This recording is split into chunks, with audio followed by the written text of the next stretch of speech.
welcome to Living with Autism. This is my experience, part one.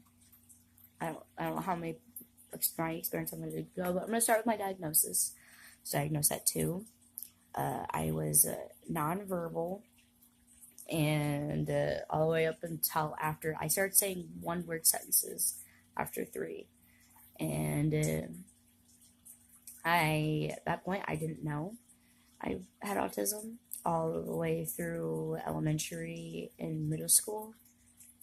I had no clue. It wasn't until my sophomore year, if I remember, my sophomore year, I found out that I had autism by a counselor. I had 3 counselors. 2 of them were paid, and one of them was my free counselor from school, who I found out was also one of my IP teachers.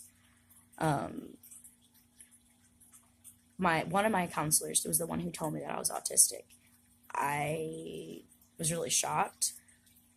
Didn't know how to respond to that because I was just venting about I thought was normal day life. I thought I was a normal average teenage girl.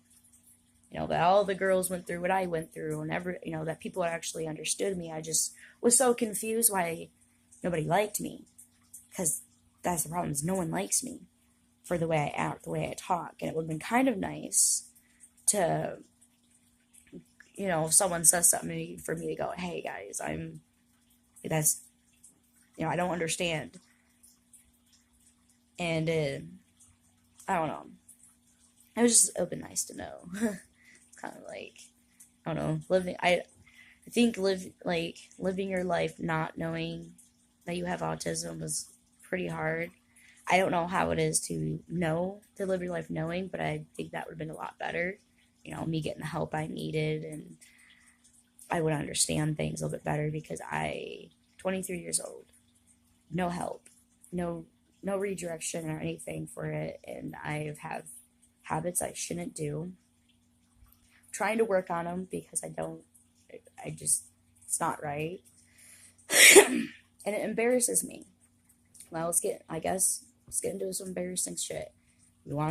It's all about autism. So one of the things I do I call my meltdowns, breakdown, one of the things I do if I get bad enough that it has to be to the point where I'm mad uncontrollably. Because in the first stage of my breakdowns, there's different stages to where you can avoid things, certain reactions. And the first stage is I'll get very upset. I'll start yelling and pacing back and forth, going to different rooms, and then coming back out to yell. And I'll start slamming doors. Then I will start destroying rooms. Like the room I'm in, I'll start destroying. Breakdown crying, and if whatever's bothering me doesn't stop, then I will start banging my head against things, rocking back and forth, covering my ears. I'm sensitive to sounds, not all sounds. It's really weird because, like music, I can turn music up if it's, and listen to it, but if anything but music, I guess, hurts my ears. Like, my husband watches videos on Facebook, and he's got his phone so loud, and it hurts. And I always ask him, "Can you please turn it down? That hurts my ears." Or it's not that polite. It is more or less me snapping on him and yelling at him to turn the fuck down because it hurts my ears. Or my kids will start screaming because I have 2 kids.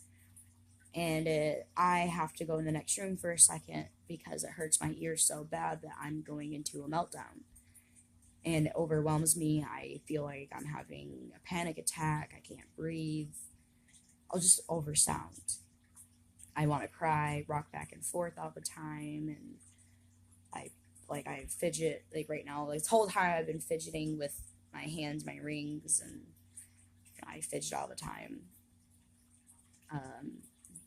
I'm really nervous. Doing these videos is really nervous for me, especially I'm really big on what other people think of me. I'm really big on that. A lot of people tell me, oh, you just need to let it go. You'll be so much happier. You just need to let it go. And it's like, I understand that that shouldn't bother me, and but it does. I don't like people being mean to me. I just want I just want people to like me, and I want to have friends that that actually like me, that actually want to hang out with me, and and actually like come visit me, and not just one way where I have to go visit them, and people who who actually understand me. And because even my own husband, he doesn't understand. He likes to think he does. He likes to think that he understands my autism, and he likes to, but he doesn't. He's getting there. I think it's really hard for someone to be in a relationship with someone with autism, but I'm gonna explain that in the next video. But that's, I've just been looking out, and I'll explain in my last video the intro to this, which was, I was angry in the intro too, but I do have a Facebook group for people with autism who want to reach out, and right now it's a very small group. I think I have one person in my group. So right now it's very small, but I've already posted my intro video. I'm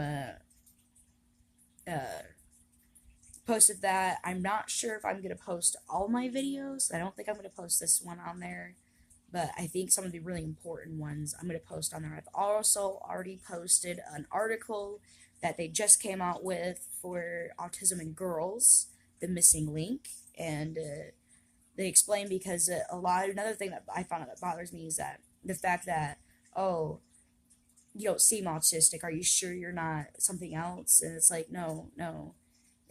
I cried, I'm not gonna lie, I bawled my eyes out when I read that article, because I'm on the dot.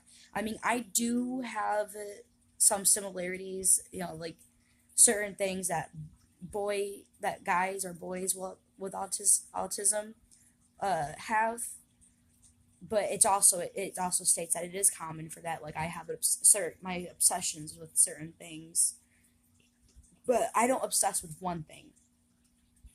I obsess with like a bunch. Like my favorite show is Atypical. Good show, hard to watch for me, hard to watch. I cried all the way through. And Atypical, the kid, the main obsession he has is Antarctica and penguins, and it's all he talks about. That's me with like 10 different things. I obsess over video games. I obsess over certain books. I mean, books I used to, but I obsess mainly over video games, my phone, my kids, my husband.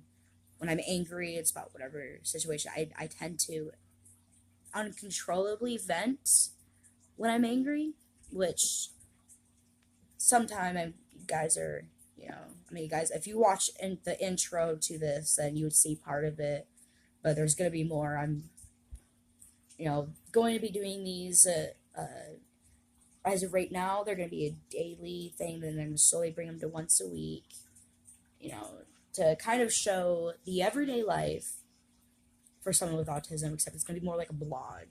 I'm not, like, going to show you my life. Like, I'm just going to show you, like, kind of how it is to be autistic.